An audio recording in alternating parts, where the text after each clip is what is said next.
Heat up a pan, add some avocado oil, maybe it's like a 1 teaspoon.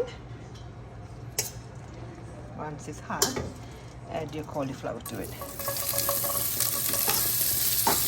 The seasoned cauliflower, you can add any seasoning you want, salt and black pepper and garlic powder if you want, anything you like.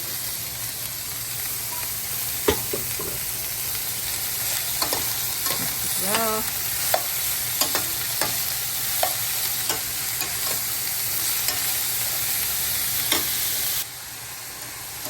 Mix it well. You can add butter too if you want. I like to use avocado oil. It's more healthier and delicious too. So now we cover this and cook it for like about 15 to 20 minutes. Usually 15 minutes, but that depends on your stove. So let's cover. You don't need to add any water. It has enough water in the cauliflower. It will cook by itself.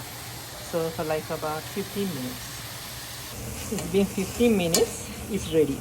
It's fully cooked right now. What I do is I add little bit cilantro on mine.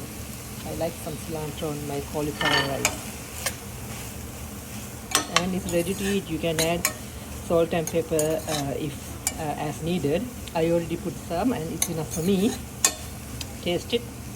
This is a delicious cauliflower rice. You can eat it with anything you want. You want to add protein to it. You can add chicken, shrimp, beef, anything to it.